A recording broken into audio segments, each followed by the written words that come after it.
What if I told you that the biggest question of the next century isn't about war, artificial intelligence, or money?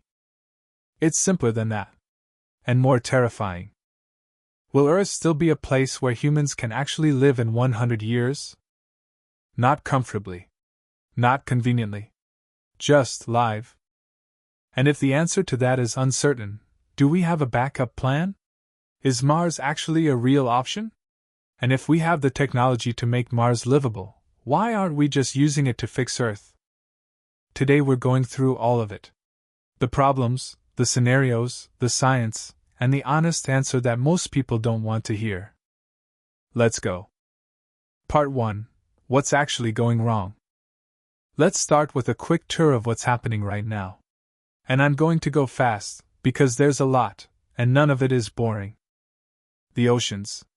We've dumped so much plastic into them that there are now patches of floating garbage larger than the state of Texas. But that's almost the least of it. Ocean temperatures are rising, which is bleaching coral reefs, and coral reefs support around 25% of all marine life on the planet. Lose the reefs, and you lose a massive chunk of the ocean food chain. The soil. Around a third of the world's topsoil has already been degraded, eroded, overfarmed, or turned to desert. Topsoil is what we grow food in. It takes about 1,000 years to form 1 inch of it naturally. We're losing it hundreds of times faster than that. Fresh water. About 2.2 billion people on Earth right now don't have access to safe drinking water. Not in the future, right now. And aquifers that took millions of years to fill are being pumped dry at a rate that will empty them within decades. Species. We are in the middle of what scientists call the 6th mass extinction, the 6th time in Earth's history that species are dying out at a catastrophic rate. The difference from the previous 5, this one is being caused by us. At current rates, we could lose half of all species on Earth by 2100. Extreme weather. The number of natural disasters recorded per year has roughly quadrupled since 1970. Hurricanes are more intense. Droughts last longer. Wildfires burn hotter and larger. This isn't a future prediction, it's already happening. None of this is the end of the world on its own.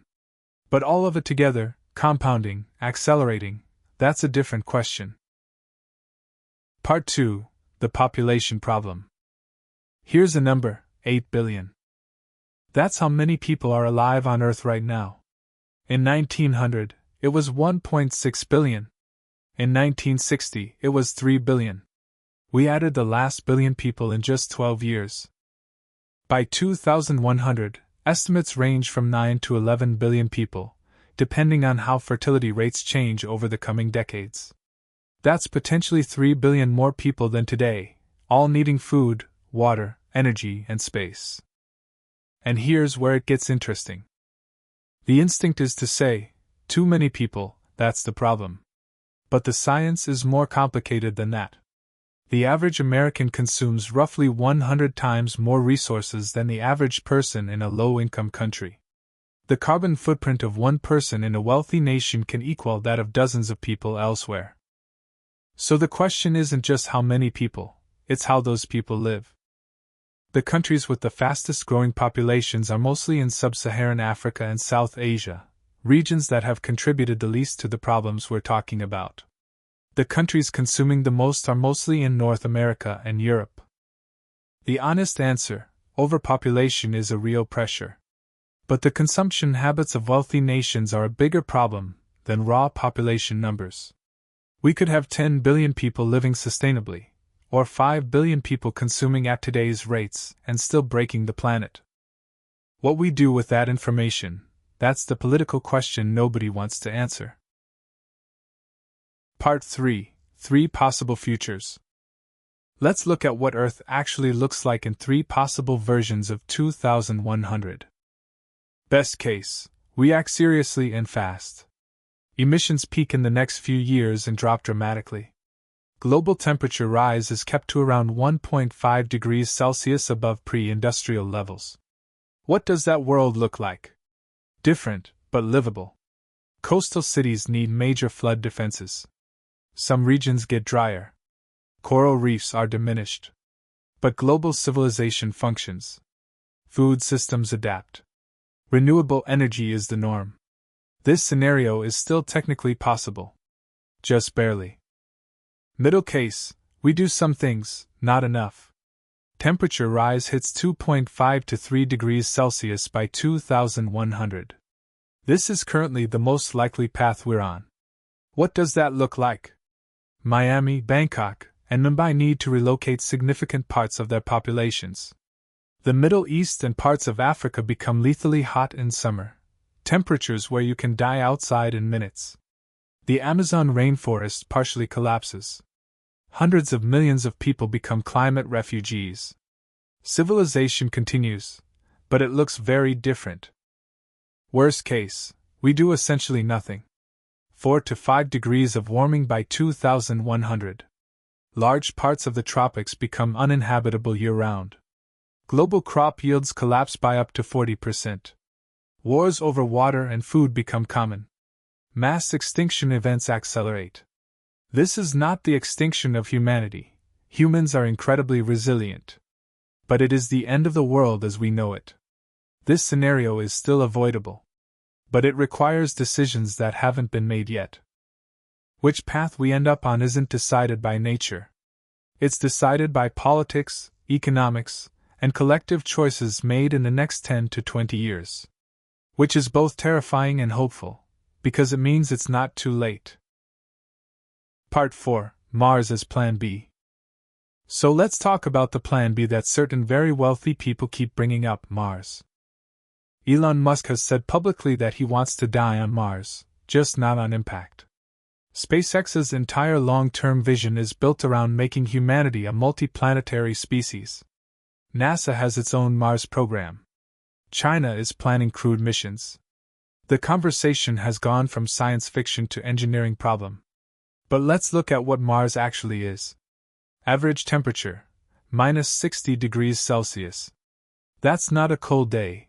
That's colder than anywhere on Earth except the heart of Antarctica.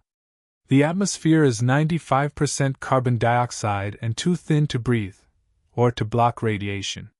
The surface is constantly bombarded with solar and cosmic radiation that would give you a lethal dose in months without heavy shielding. There is no liquid water on the surface. A Mars colony would mean living underground, or in heavily shielded pressurized domes, for your entire life. You couldn't go outside without a full spacesuit. You couldn't grow food in the open air.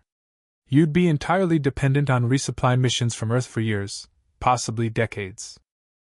Now, how many people could Mars realistically support? Musk has talked about 1 million people as a target. That sounds large until you realize that's roughly the population of Austin, Texas.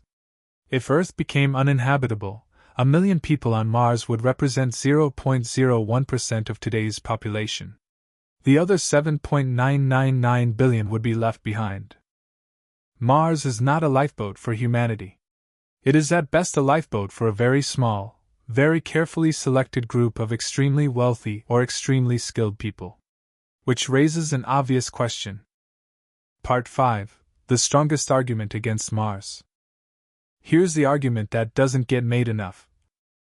If we have the technology to terraform Mars, to turn a frozen, airless, radiation-blasted rock into something livable, why don't we just use that technology on Earth? Terraforming Mars is not a small project. Scientists estimate it would take between 100 and 1,000 years, and cost somewhere in the range of tens of trillions of dollars.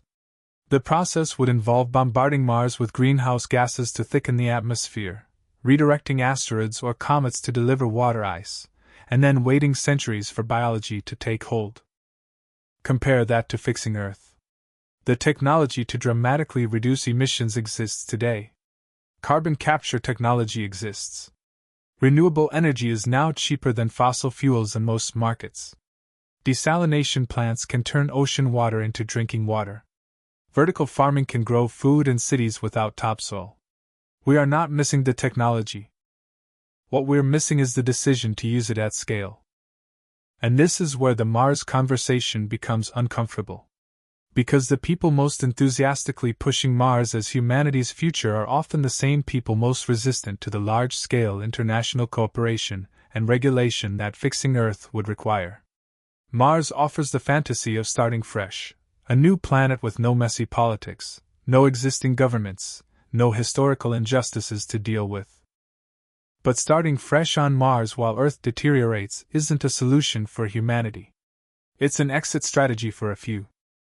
The resources being poured into Mars colonization, which is genuinely impressive engineering, could alternatively be directed toward making sure the planet we already live on stays livable for the 8 billion people already here. Part 6. What's actually possible? Here's something that often gets lost in these conversations. We are not actually out of options. The technology to significantly change Earth's trajectory exists right now. Today.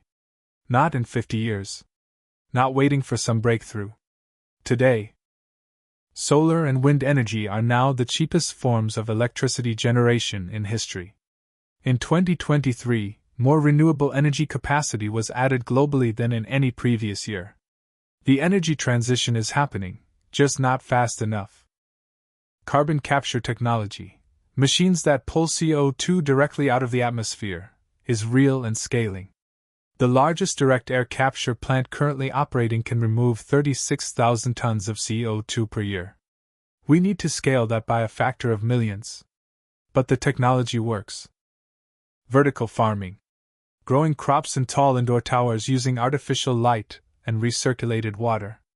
No topsoil needed. No pesticides. Uses 95% less water than conventional farming. A single vertical farm building can produce the equivalent of hundreds of acres of crops in a fraction of the space. Nuclear fusion, the holy grail of clean energy, achieved a net energy gain for the first time in history in 2022. Commercial fusion power is still 20 to 30 years away. But it's no longer science fiction. Desalination. The technology to turn seawater into drinking water has existed for decades and is getting dramatically cheaper. Countries like Israel already get more than half their fresh water from desalination.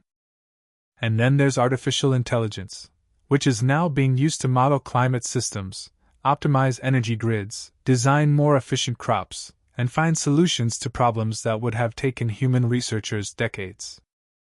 The tools exist. What's missing is not technology.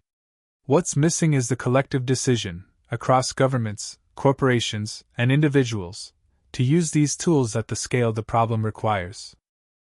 So, will Earth still be livable in 100 years? The honest answer is yes. Almost certainly yes, for some people, in some places. But the more important question is, livable for how many? And who decides who gets to live well, and who gets displaced, flooded, starved, or left behind? The Earth is not going to become Venus. Humans are not going to go extinct from climate change or overpopulation. We are too adaptable, too creative, too stubborn for that.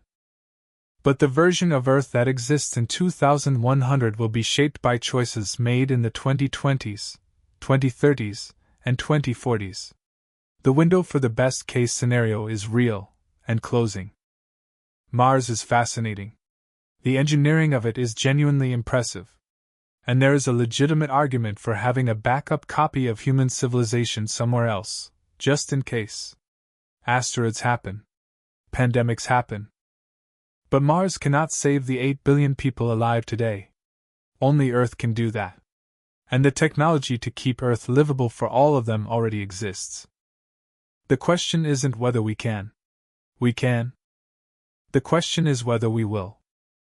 And that question, that's not a scientific one. That's a human one. If you found this video interesting, hit like and subscribe.